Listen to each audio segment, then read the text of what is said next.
Bayangin skenario ini. Lo lagi semangat 45, belajar resep baru dari TikTok. Udah potong-potong, tumis-tumis, wangi seruma. Terus masukin bumbu, garam, gula, lada. Lo cicipin. Kayaknya kurang. Lo tambahin garam dikit lagi.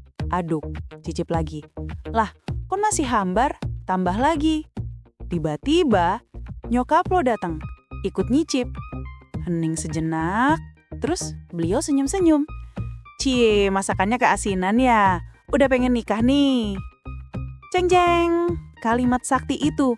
Kalimat yang bisa bikin kita yang lagi belajar masak langsung kicep, malu-malu, atau malah kesel. Ini adalah salah satu mitos dapur paling legendaris di Indonesia. Mungkin juga di beberapa negara tetangga. Masakan keasinan tandanya pengen nikah. Kita semua dengar ini dari kecil. Kita terima-terima aja.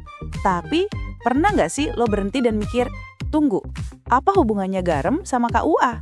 Kenapa harus pengen nikah? Kenapa nggak pengen kaya raya? Atau pengen liburan ke Jepang? Kenapa asin yang jadi kambing hitam? Kenapa bukan kepedesan? Atau gosong? Selamat datang di Baru Tahu, tempat kita ngebongkar mitos-mitos dan pertanyaan sepele yang jawabannya ternyata jauh lebih logis dan keren dari yang kita kira. Dan hari ini kita akan bedah tuntas. Dari mana sih asal-usul mitos masakan asin sama dengan pengen nikah? Oke, spoiler alert. Jawabannya bukan sihir, bukan pertanda gaib, bukan juga ada jin di dapur yang naksir loh. Jawabannya adalah psikologi sosial dan konteks sejarah. Ini adalah baru tahu momen pertama kita. Coba perhatiin, mitos ini 99% korbannya adalah siapa? Gadis atau perempuan muda yang lagi belajar masak. Pernah denger cowok yang masakannya keasinan terus diledekin? Cie, pengen nikah ya? Jarang banget. Kalaupun ada, itu karena mitosnya udah nempel banget sama gadis. Ini adalah petunjuk pertama kita. Mitos ini terikat erat sama gender dan peran sosial zaman dulu. Mari kita rewind ke zaman nenek atau buyut kita. Zaman dulu, belajar masak itu bukan hobi kayak sekarang. Itu adalah kurikulum wajib. Buat siapa? Buat perempuan muda, sebagai bagian dari persiapan berumah tangga. Keterampilan memasak adalah salah satu KPI atau Key Performance Indicator utama seorang calon istri. Seorang gadis siap dipinang kalau dia udah pinter ngurus dapur. Jadi, konteks seorang gadis belajar masak di zaman itu memang untuk persiapan nikah. Nah, sekarang kita masuk ke teori pertama. Teori ngelamun, psikologi sederhana. Coba bayangin lo adalah seorang gadis di zaman itu, usia 17-20 tahun. Teman-teman lo udah mulai dilamar. Lo sendiri mungkin lagi naksir seseorang, dan lo diharuskan bisa masak biar cepet dapat jodoh. Apa yang ada di kepala lo pas lagi ngaduk sayur di dapur? Resep? Mungkin, tapi kemungkinan besar lo lagi ngelamun. Nanti kalau aku nikah suamiku suka masakan ini gak ya? Ngelamun, si Akang Anu kemarin senyum ke aku. Ngelamun, duh, pestanya nanti kayak apa ya? Lo lagi grogi, nervous, overthinking, dan daydreaming. Apa yang terjadi kalau orang masak sambil ngelamun? Fokusnya buyar, dia lupa. Tadi udah masukin garam belum ya? Karena ragu, dia masukin lagi. Kok kayaknya kurang, masukin lagi. Dan bencana, keasinan parah. Jadi, pengen nikah atau lebih tepatnya mikirin soal nikah adalah penyebab kenapa masakannya keasinan, bukan tanda-tanda. Orang-orang tua di sekitarnya, ibu, nenek ngelihat pola ini. Oh, si Eneng masakannya asin, palingan lagi ngelamunin jodohnya, wajar lah. Dari situlah celutukan itu lahir. Itu adalah observasi psikologis yang sederhana. Tapi, tunggu dulu, ceritanya nggak selesai di situ. Ada teori kedua yang jauh lebih keren. Ini adalah baru tahu momen kedua kita. Teori kedua adalah teori sosial cover up atau siasat sosial yang brilian. Bayangin lagi, lo adalah si gadis yang gagal masak tadi. Masakan lo keasinan parah. Ini adalah sebuah kegagalan. Di zaman dimana bisa masak adalah harga diri, gagal masak itu malu banget, bisa bikin down mental. Nah, orang tua, terutama ibu atau nenek, punya dua pilihan buat merespons. Pilihan A, cara jutek. Astaga deh, asin banget ini kayak air laut. Gimana mau jadi istri kalau masak garam aja nggak bisa ngukur? Gagal kamu. Apa efeknya?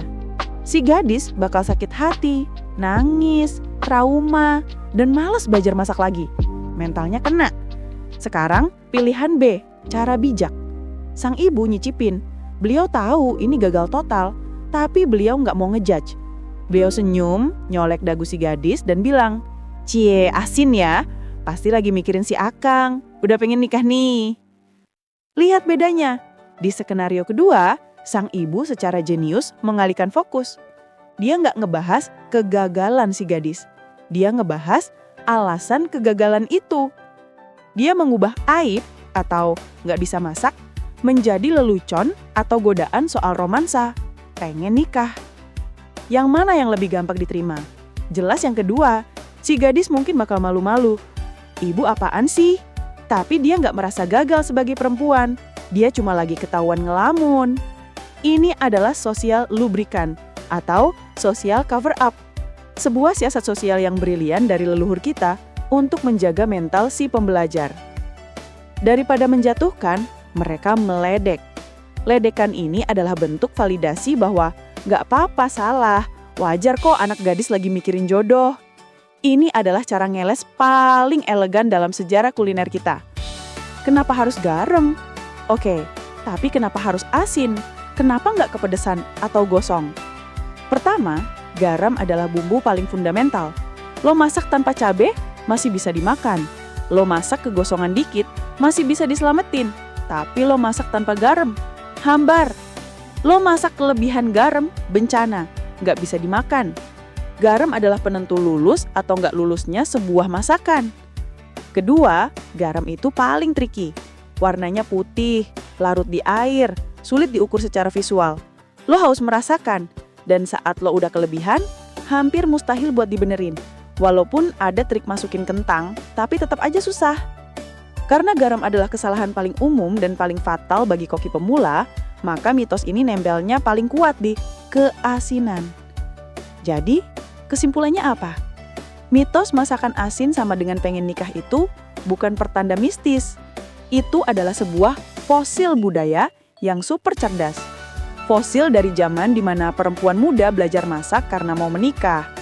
Mitos ini adalah gabungan dari dua hal. Yang pertama, observasi psikologis. Orang yang lagi ngelamunin jodoh atau pengen nikah seringnya nggak fokus dan bikin masakannya jadi asin. Yang kedua, siasat sosial. Mitos ini adalah cara halus dari orang tua untuk mengkritik masakan yang gagal tanpa bikin si anak down mental. Ini adalah cara ngeles paling elegan dalam sejarah kuliner kita. Jadi, lain kali lo masak keasinan dan diledekin, jangan baper. Lo nggak lagi ketahuan pengen nikah, lo lagi jadi bagian dari tradisi psikologi sosial yang udah berlangsung ratusan tahun. Gimana? Lo baru tahu kan?